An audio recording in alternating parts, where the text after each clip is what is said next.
Hello, good morning and welcome to News Desk here on the Joy News channel, live from our studio here in Kokomlemle, Accra. We're live on DSTV channel 421 and GoTV channel 125 around the world on myjoyonline.com. Coming up in this bulletin, Assin North MP-elect James Gyakye Quayson says he feels vindicated.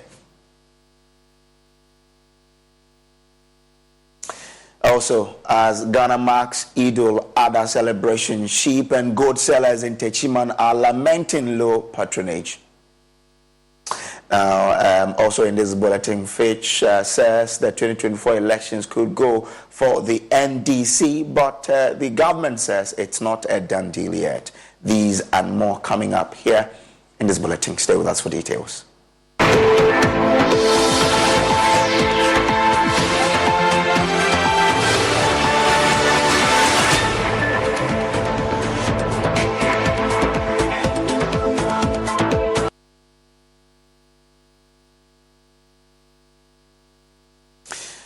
James Gyakye Quayson of the National Democratic Congress will be making a return to Parliament after his constituent kept faith and voted for him in the keenly contested Assin North constituency by-election on Tuesday.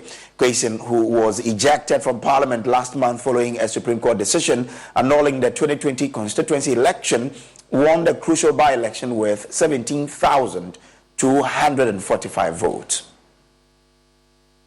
For candidate number 1, he secured a percentage of 42.15%. Candidate number 2 secured 0.29%. Candidate number 3 had 57.5%. By the power in me vested, now total turnout is 74%, 74.23%. Now please stand the candidate. By the power in manifested.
An excited James Gyakye Quayson says his people have vindicated him. I've always been happy. Tonight is exceptional because I've seen our people have vindicated every court and myself, and they still believe in me, so that makes me happy. What does this victory mean to you personally? Are there lessons to be shared to the whole world? Well, I mean, principles and values I work with, and I don't quit easily. So long as I know the cause I'm leading is genuine and it benefits other people. You see, you haven't been in a situation where you have to sacrifice your own life interest for the benefit of others. Until you are there, you will not understand it. Somehow you get an inspiration and you become fearless because You are standing for the truth. You are standing for justice. You're standing for almost everything that benefits other people other than yourself. That is why we have people like the Kwame Nkrumahs, and we have people like the Mandelas. All right. Otherwise, somebody has to do it. Somebody has to be in that position sometimes. So I'm very. What will you tell the people of Assin North for what they have done, the victory they have given? Well, the victory belongs to them. The victory belongs to Ghana, and the victory belongs to rule of law, justice. Are you daunted by the fact that you'll be going to court very soon? No. That's the least of my thought. I'm focused on how I can get Assin North developed. The court can take its own course. I mean, as I said earlier, I have not committed any wrong to worry about what is ahead of in legal terms. No.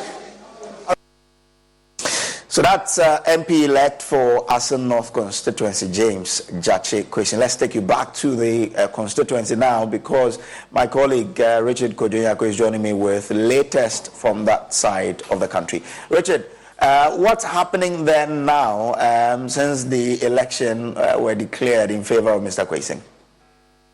Well, Brace, the Assin North constituency is back to factory settings. Things are really, really calm.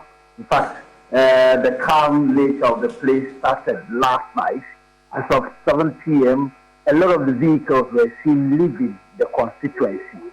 In fact, the hotels that were hitherto occupied, people deserted the hotels, and then there were plenty of spaces for people to also be accommodated in. And so the constituency is back to normal. This morning, I've gone back to check if the bulldozers that were working yesterday, because they had a very good weather, they were working today, but I've checked and the bulldozers were still there.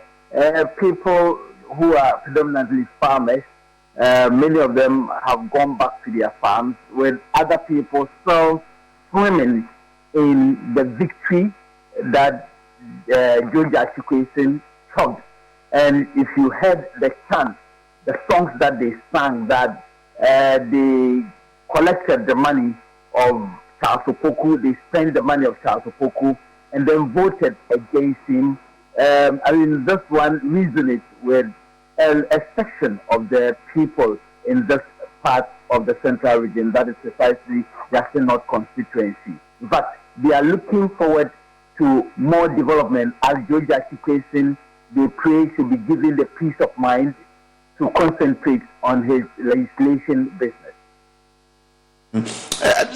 Yesterday, when the election was declared in favor of Mr. Quayson, and he given his message, you say that some of the cars were leaving, but what was the atmosphere like after he had spoken to say that, yes, I'm grateful to the people of Assin North for giving me this vindication?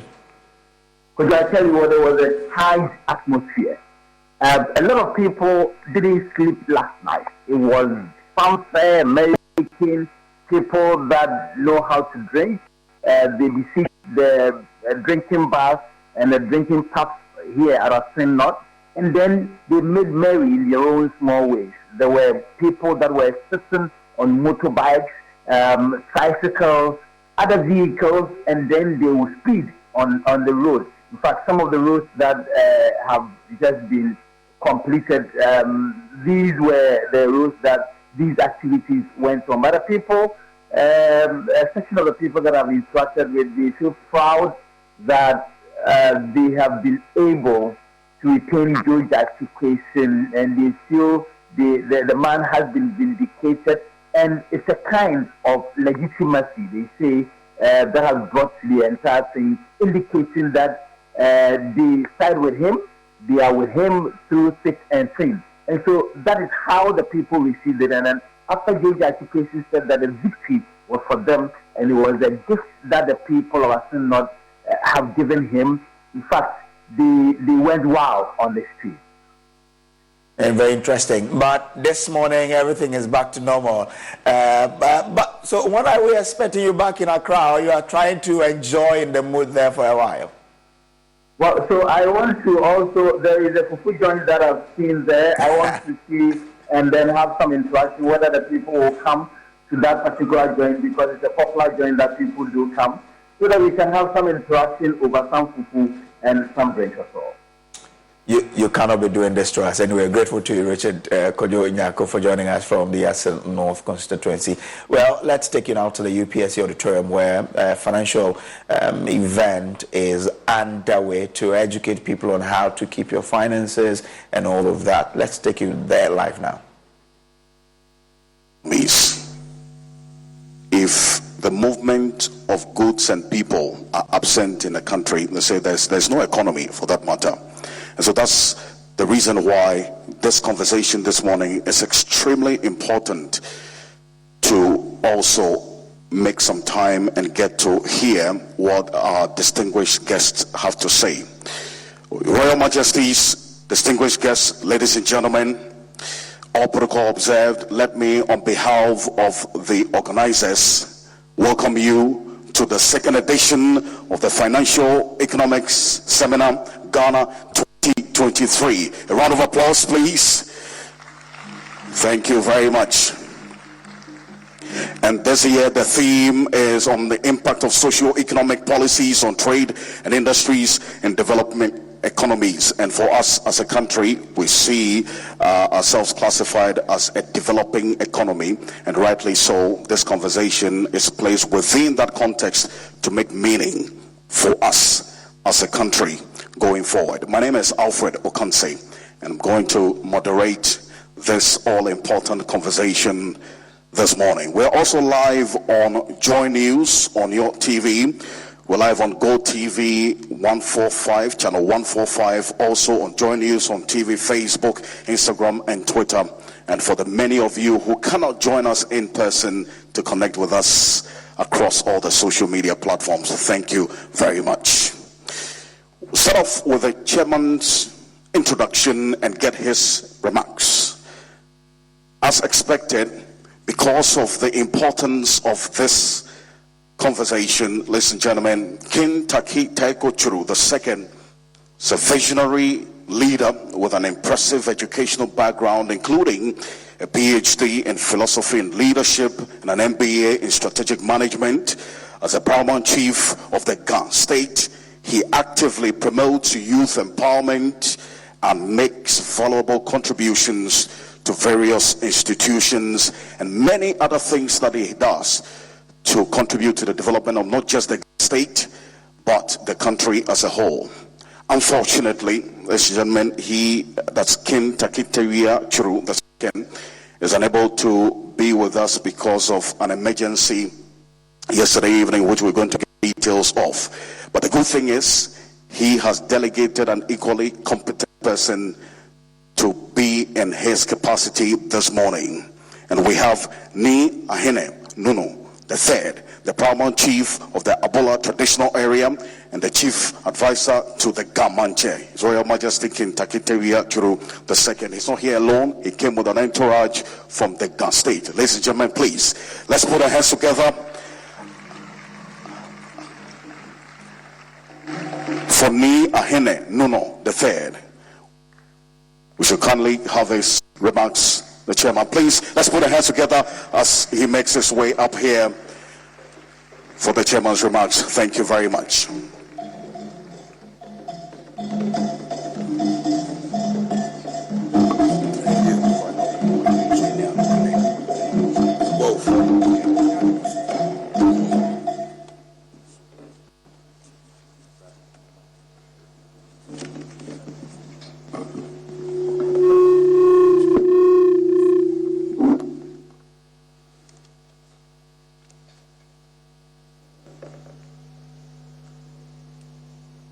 Professor Adibanji, Honorable Dr. Stephen, the Deputy Minister of Trade and Industry, Mr. Kofi Adomako, Managing Director of the Ghana Commercial Bank,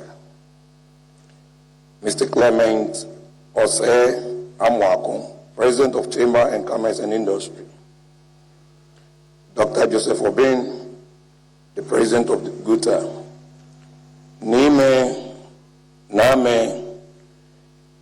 distinguished invited guests, Ladies and gentlemen, all protocols observed. Good morning.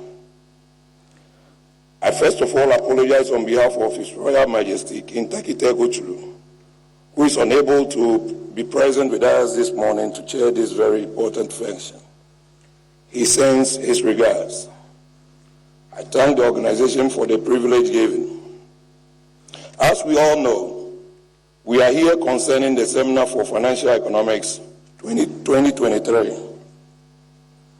Financial economics is the branch of economics characterized by the concentration of monetary activities in which money of one type or another is likely to appear on both sides of the trade. When we hear financial economics, then we think of governance. Therefore, when there is no proper finance, there is no good economy. At this point, we leave it for the experts to deliver their various speeches. You are all welcome. Thank you.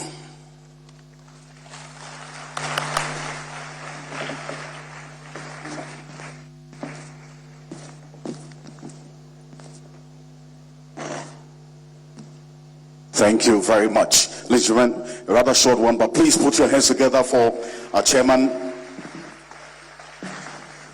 Short and straight to the point, and we definitely are here to also get a lot more from our keynote speakers who are graciously seated already. Thank you very much for making the time to be here. Let's acknowledge our keynote speakers, which will be encouraging as well for you to prepare your questions, and when the question time is available, then they would also answer them for you. Let's put our hands together for them, please. Thank you very much. There are a few people, distinguished guests, who have also joined us, which I'm going to acknowledge them in no particular order. We have Mr. Kofi Adomakon, Managing Director, GCB Bank PLC. Please, let's put our hands together for him. Thank you very much. Also, Damshila Sechi, also a legal practitioner. She's here with us. Thank you very much. And we have Elodie Manem, French Embassy Economic Department. Please. Thank you very much.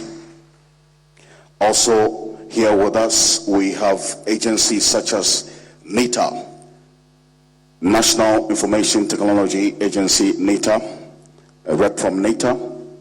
Okay, the Ministry of Transport. Ministry of Transport, thank you very much. Thank you. The Ministry of Trade and Industry, thank you very much. Zintex Portfolio Services, Zintex, okay, there you are, please. Let's put our hands together for them. The Ghana Commercial Bank, GCB, obviously the MD is here. If their staff members are not here, you know what's going to happen, but there are a few representatives behind as well.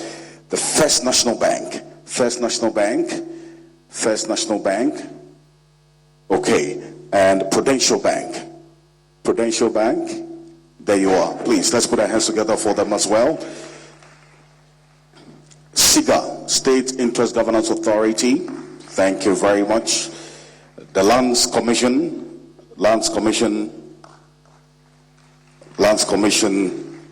and District Integrity. Okay, thank you very much. And as we go on, I would acknowledge a few more who have also joined us. We're live on Joy News TV, also across all the social media platforms. We go straight to our keynote speaker's speech and to hear from the woman who has committed herself to ensuring that we acknowledge and prioritize data in our economic planning. Professor Atinoke Olusola Adebanji is a professor of statistics at the Kwame Nkrumah University of Science and Technology here in UST. She's recognized for her expertise in statistics and data science. She holds a PhD in statistics and MPH in reproductive and public health. Professor Atinoke Adebanji is actively involved in promoting STEM education and is affiliated with several prestigious organizations across the world, including the International Statistical Institute and the International Biometric Society. Ladies and gentlemen, please, let's put our hands together as we welcome our keynote speaker, Professor Atinoke Olusola Adebanji. Let's put our hands together for her. Thank you very much.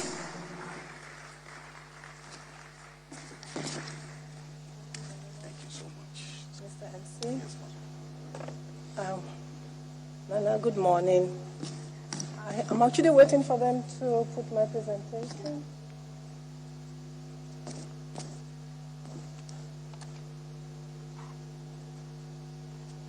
Please, while we wait for them, I'd like to say good morning, ladies and gentlemen, Your Royal Highness, other speakers. May I stand on the existing protocol while I go through my presentation?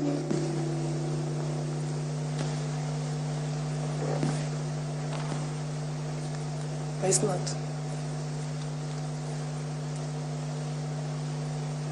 I'm very sorry about this.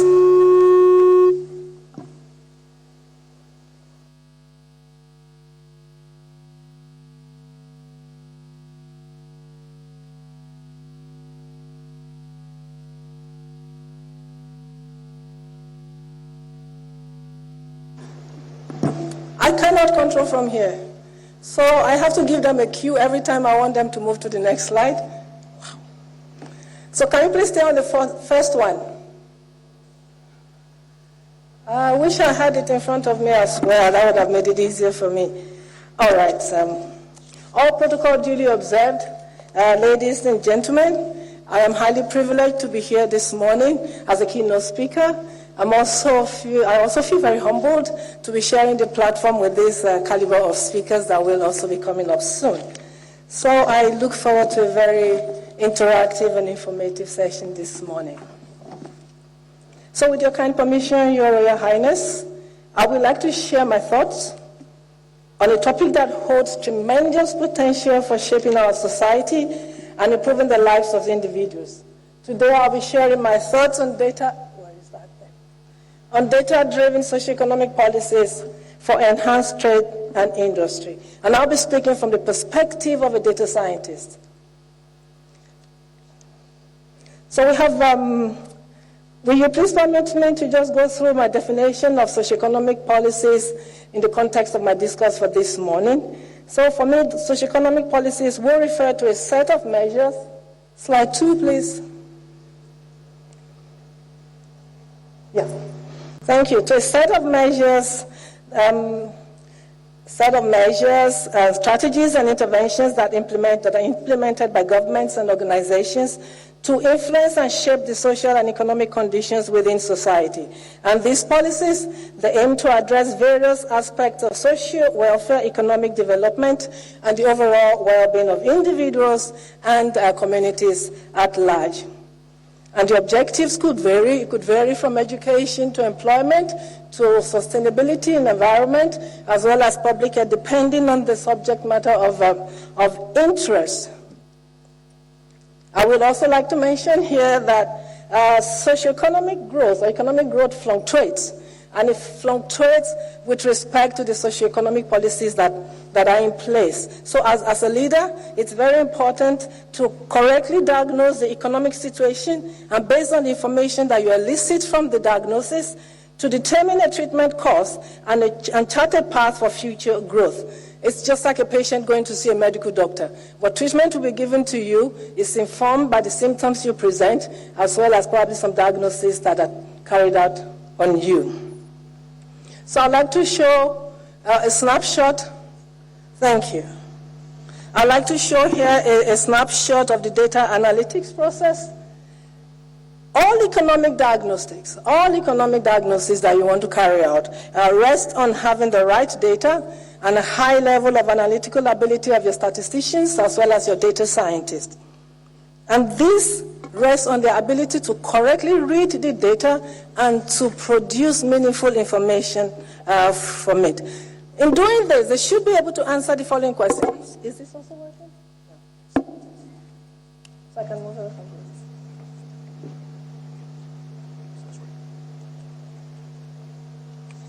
It's okay. I'll just use this. Thank you. To be able to do this correctly, they have to be able to answer the question about what happened, what has happened. And by what has happened, we're talking about the descriptive analytics section.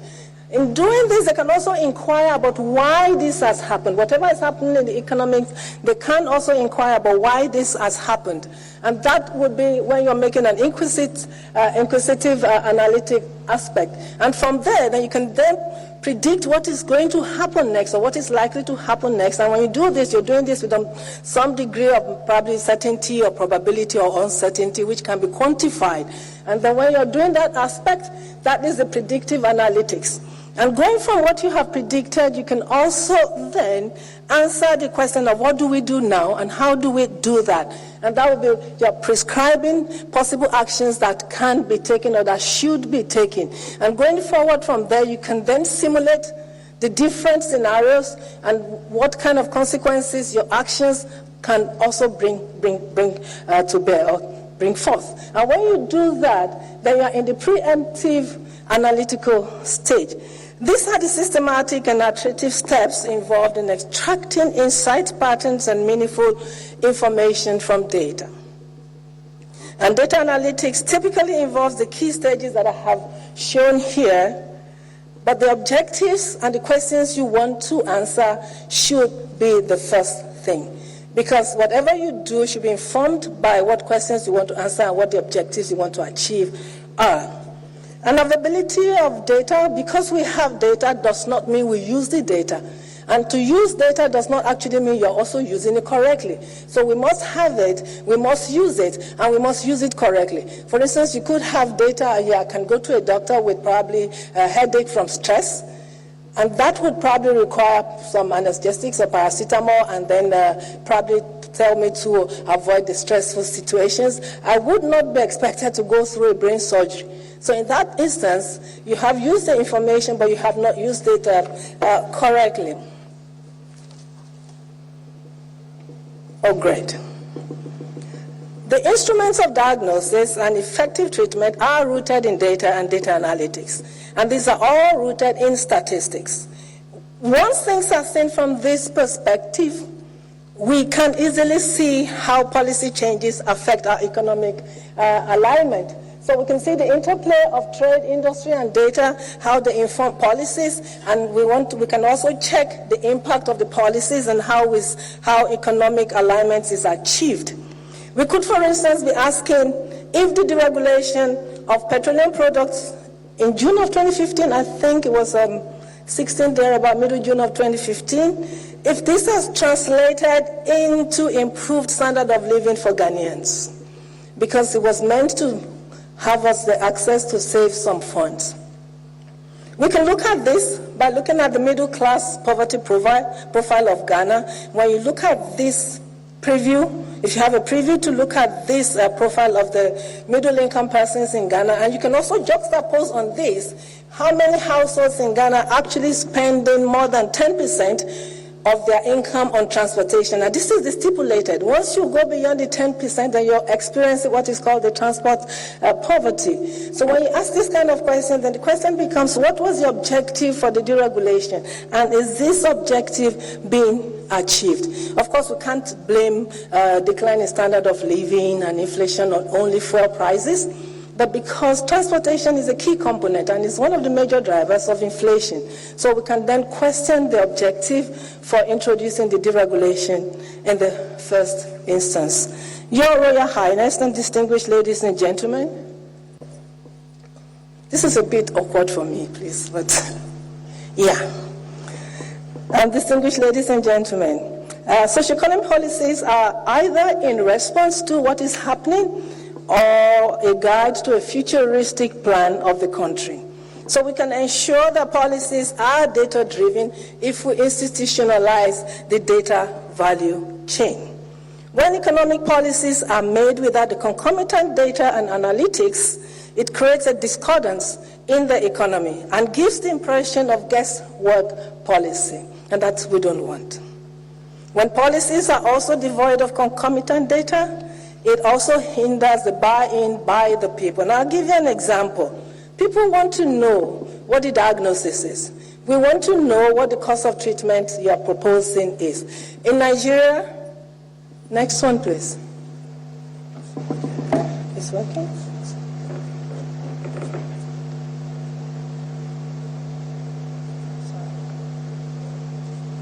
Thank you. Hello? Hello? Hello? Okay, good. Thank you very much. So I'll give you an example of what happened in Nigeria. In January of 2012, the former president then, Jonathan Goodluck, actually introduced the removal of fuel subsidy. And this was met with riots. It lasted for about 2 weeks, nationwide riots.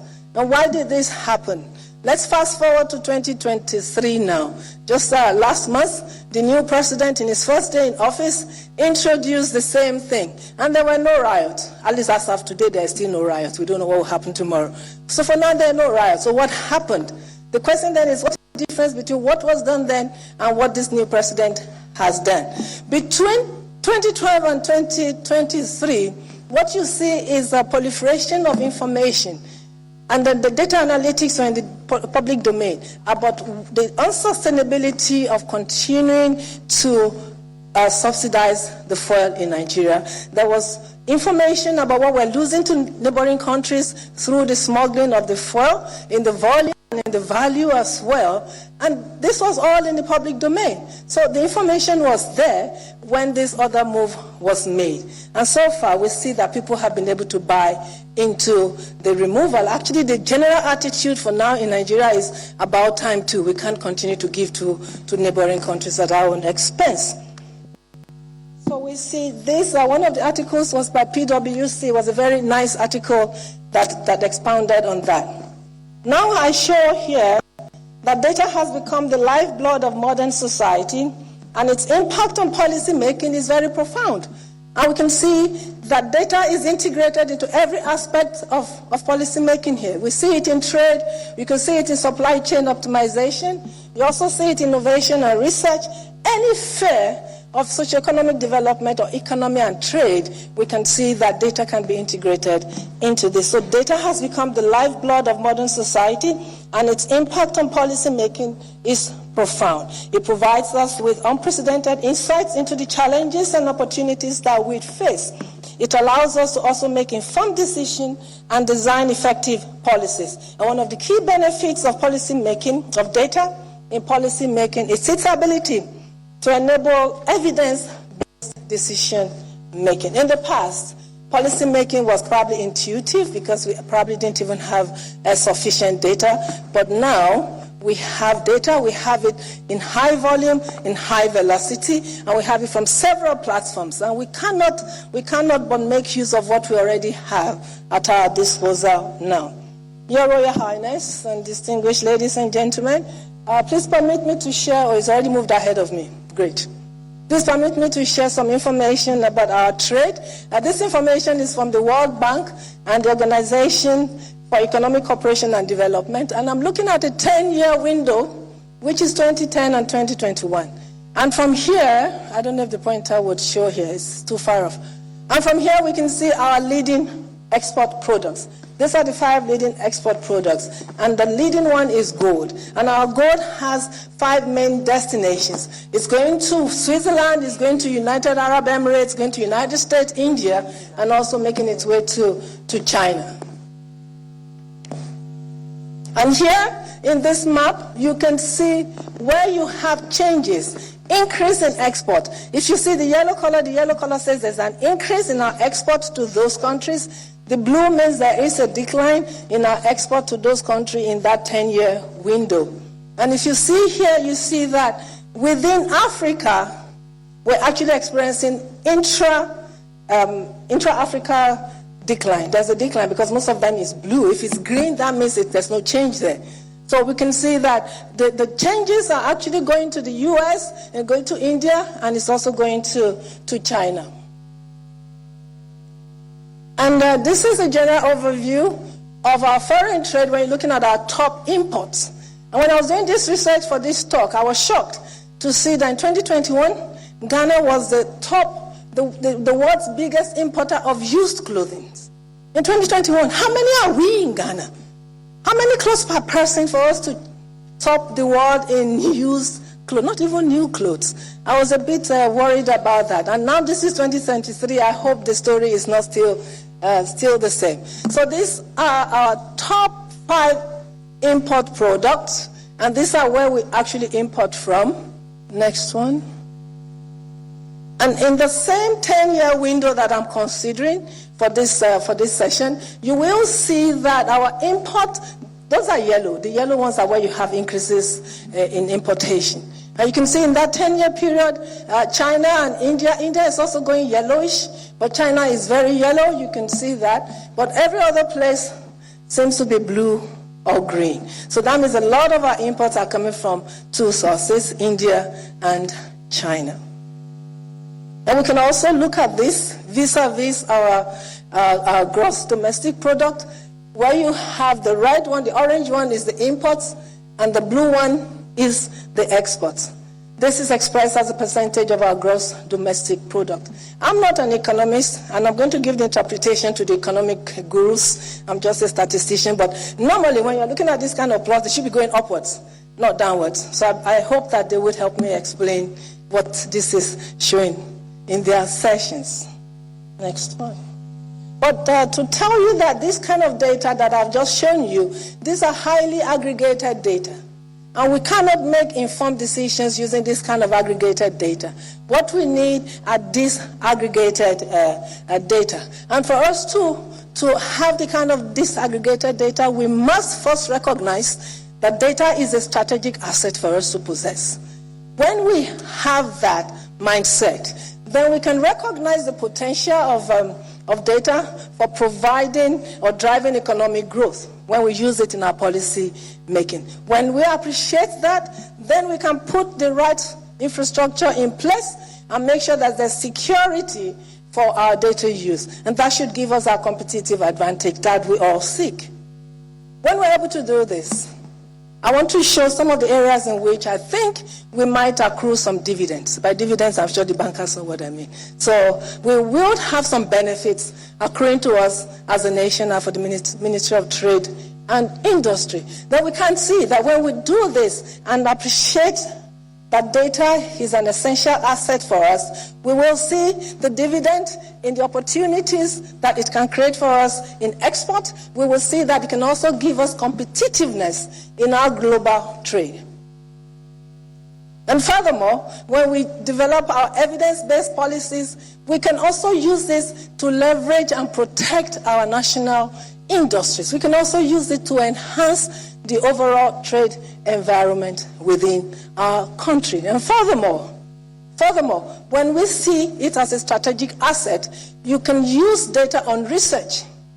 We can use data on our patents. We can use data to create and stimulate an environment that promotes growth. And this is knowledge-intensive industries that I'm talking about. Growth in knowledge-intensive industries. When we are able to fully digitize our customs process, it will accrue efficiency. We can see faster clearance and more transparent duties being charged and all of that. And this is one of the benefits that we can derive if we see data as a strategic asset. Next one. When we also have the right kind of data, we can actually have a tailor-made trade and industrial strategies. These are very essential. These are essential because it helps you to develop products that are demand-driven, and it allows us to meet specific market demands. And using this, we can then develop export-oriented sectors within our economy. These are some of the advantages that we can derive when we do this. Yes. And finally, data can also be an alternative source of revenue because you can create data and you can sell it. We can actually sell data to third parties. If we create businesses that are data-based, and services that are data-based, you can actually sell this to third parties and make additional revenue. When I looked at where we are now, and where I would desire, well, I think my deputy minister would also want Ghana to be in relation to how we use data in policy making for trade and industry, I observed some challenges. And some of the challenges I saw are here listed. I have tried to also identify what I think will be the root cause of those challenges and preferred some recommendations for same. For instance, if we don't have enough data, the root cause will be that we don't have enough data to make the right insights or to elicit the right insights. The root cause will be probably we lack the data. If we lack the data, what is my recommendation? Then we should run a data audit. Do we have the data to elicit the insights that we desire for trade and industry? If we don't have it, then we have to put in place a proper data collection system.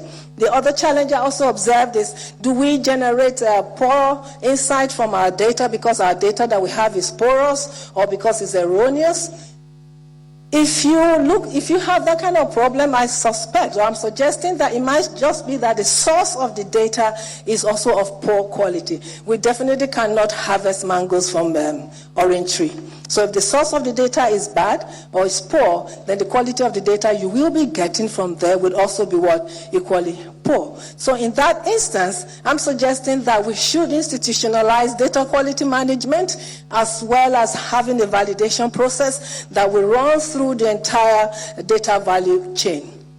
If the problem is because we don't have the sufficient talents and we don't have the adequate policies or management practices in place, then we might want to look at what infrastructure we have in place and what policies we have and the security and how we have resourced our data collection system. And those are some of my suggestions for addressing that problem. And one of the key things is you need to employ the right talents to manage your data for you. And if we have data and they're from different platforms and they're from different domains, but we cannot merge them and they don't share information, which is one of the things we have in developing countries, duplication. Different agencies are collecting the same data, they don't share information. When we have this kind of problem, you will see that we need to have a merger. We need to merge. We need to have a common platform where our data is collected, like a national statistical system. I think Ghana Statistical Services is proposing something like that. That is what we should be looking at, because that is exactly what Singapore did in 2014. That is exactly what Singapore did in 2014 when they introduced the Smart Nation initiative. And what was their Smart Nation initiative? They wanted to leverage on the national database that they have. They wanted to use technology and data-driven solutions to enhance the quality of life of their citizens. And they looked at some key sectors in Singapore. They looked at urban planning, they looked at public safety, they looked at healthcare as well as transportation. And today, they have a national hub for data that is open and they have it on their site. That is not showing here. It says completely free forever. So whether you're using the data for commercial or for personal use, the data, you can have it completely free. And all their platforms share information. The next one I want to share is the story of China. China, I don't know of any other country that deploys data on its citizens and use artificial intelligence as much as the nation of China does. And they have actually also vowed that the present ruling Communist Party, they have vowed to intensify efforts to unleash the potential of artificial intelligence using the data that they collect on their nation, on their citizens. And we can see that some 40 years ago, China was a closed country. It did not really have international diplomatic relationships with many countries. But today, it is one of our success stories that the world celebrates as a world superpower. So in conclusion, I hope I have not been a boring teacher. So in conclusion, I want to I hope in my presentation that I've been able to show you the importance of making data-driven policies in trade and industry, and how we can leverage our data that we can collect to gain insights, to also assess our risk, to be able to improve our performance. In doing this, I believe that we would have enhanced our operational efficiency. So, in short and in summary, we know that data enables organizations to raise their level of efficiency, which is the same for the Ministry of Trade and Industry. Data can also help us to strategize, and we can also use our data to identify insights into the increasing world demands for goods and services. And then finally, we should foster collaboration between government and private agencies so that we have a common data platform where information is readily exchanged across partners. Yes, I would like to acknowledge Dr. Stephen Amoah. Thank you for your invitation. Thank you, Nana, and thank you everyone who has made time to be here this morning to be part of this seminar. I also want to acknowledge my colleague in the office. She also helped in getting some of the materials that I have used in preparing my talk. I'm an academic person, so we always have to declare our source of information so that we're not accused of plagiarizing. So these are some of the sites that I have visited to prepare my talk. Thank you very much, and God bless us all.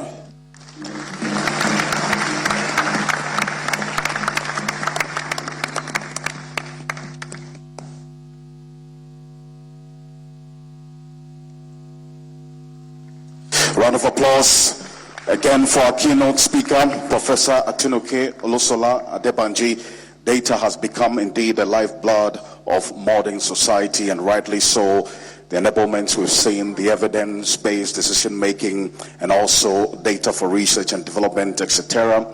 And here in this country, we've seen the impact of data in trade facilitation and customs efficiency with the deployment of the integrated customs management system. That's the icons at the ports, and we see the evidence of it as well, and how that has impacted on our trade and development, and also the custom duties in this country. Ladies and gentlemen, a reminder, this is the second edition of the Financial Economics Seminar, Ghana. We're live from the UPSA Auditorium, also live on the Joy News channel. We're live across all social media platforms, Joy News TV. Our first speaker is the Managing Director of GCB Bank PLC.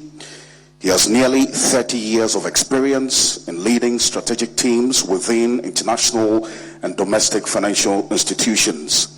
His executive management roles spans over 16 years, including his previous position as Director and Global Head of Afrexim Bank.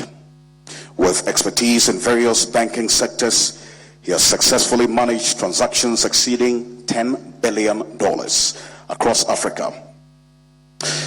Our speaker today holds an executive MBA and bachelor's degree in agriculture from the University of Ghana, Legon. Ladies and gentlemen, please, let's put our hands together as we welcome Mr. Kofi Adomako, Managing Director, GCB Bank PLC. Let's put our hands together for him.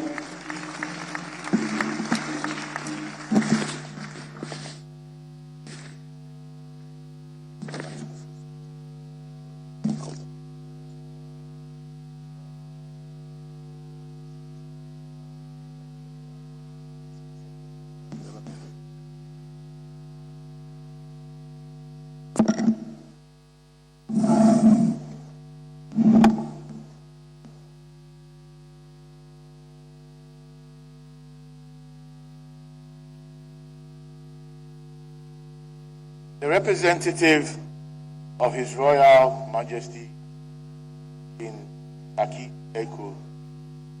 Quayson, permit me stand on existing protocol. And good morning, ladies and gentlemen. I stand before you today with a deep sense of gratitude and excitement as we gather here at the Financial Economic Seminar. This esteemed gathering serves as a platform for insightful discussion and the exchange of ideas on a subject that holds immense significance for shaping thought leadership as we navigate our country through the current economic challenges. The chosen theme is directly aligned with the well-being of our economy, employment creation, and the overall sustained development of our nation. Mr. Chairman, when I was asked to make this speech, I did a very brief research, but as I was progressing with the research, I realized that this topic has been debated very robustly and aggressively by all stakeholders, even before I was born. This topic is on the agenda of all emerging and developing countries' government. It's discussed at various cabinets. It's even on the agenda of our AU socio-economic impacts, economic impacts on trade and industry. Africa is grappling with that challenge. So I looked at it and I said, I will still do justice to the topic, but I will give it a banker's view. I will look at things from the perspective of a banker. So what I intend to present today has been organized as follows. I'll review and comment on the role of effective policies in promoting industrialization and trade in African countries, especially using Ghana as an example. I will also spend some time discussing Ghana's 3 major industrialization episodes. I have looked at Ghana's socio-economic policies and how they have affected trade and industry, and I have put them in 3 buckets. And I'll go through that. We'll also review the challenges of import reliance and mixed results in export expansion programs. Better.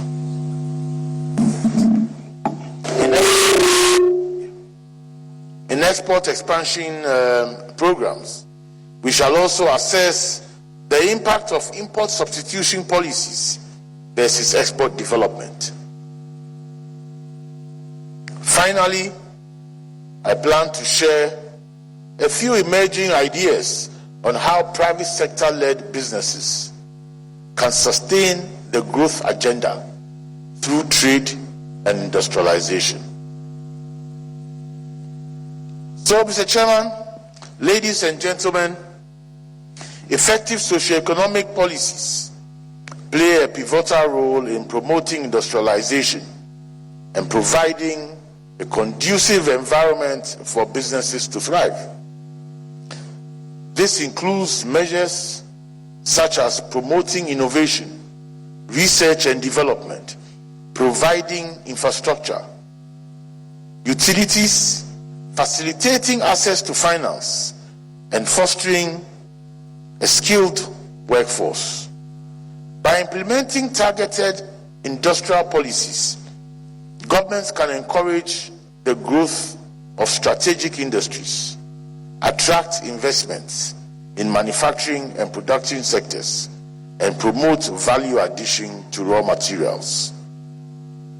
Additionally, supporting the development of the private sector and entrepreneurship can further enhance industrial growth, as these enterprises often serve as the backbone of developing economies, creating employment opportunities and driving innovation. Mr. Chairman, the real development challenge today for Africa, for developing countries today, in this new millennium, is a transition that African countries must make in their socio-economic structure and human capital to achieve sustainable development.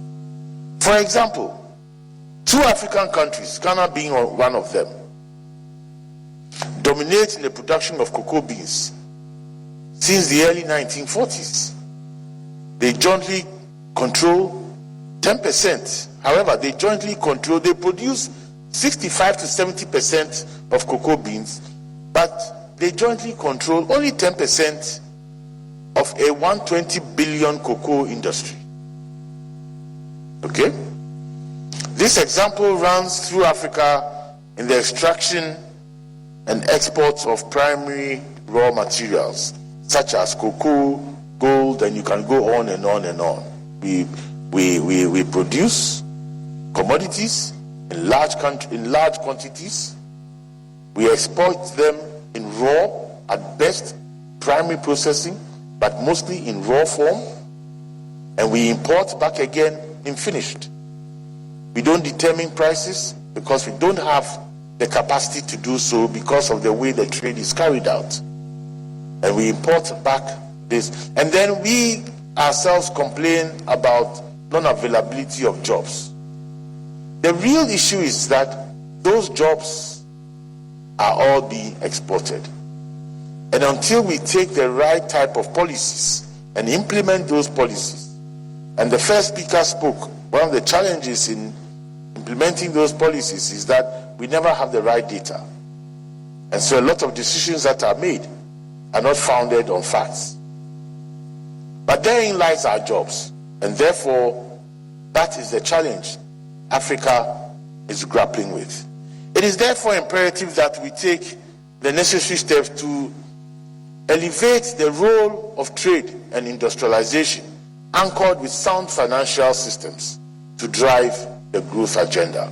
Ladies and gentlemen, since independence, Ghana has undergone 3 major industrialization episodes, namely the inward overprotected import substitution strategy, which I put in the 1960 to the 1983 bucket, the outward liberalized strategy during the period of 1984 to 2000, and since 2001, the private sector-led accelerated industrial development strategy. The inward overprotected import strategy from 1960 to 1983 relied on import substitution, industrialization, through high levels of effective protection. It involved a reliance on large-scale public sector investment as the leading edge of industrial development, the application of import restrictions and tariffs to protect and support the import substitution strategy, and extensive use of administrative controls to determine incentives and allocate resources for industrialization. The outward liberalized industrialization strategy from 1984 to 2000, however, focused on industrial restructuring under the Structural Adjustment Program, and you recall the Economic Recovery Program. The goal was to create an internationally competitive industrial sector based on highly efficient import substitution and increased export approach. This strategy involved the removal of price and distribution controls, abolishing import licensing, privatization of state-owned enterprises, and the implementation of industrial policies to assist distressed but potentially viable state-owned enterprises. Since 2001, Ghana has pursued a private sector-led accelerated industrial development strategy. The industrial architecture is based on value-added processing of Ghana's natural resource endowments through the private sector. Mr. Chairman, Ghana has implemented import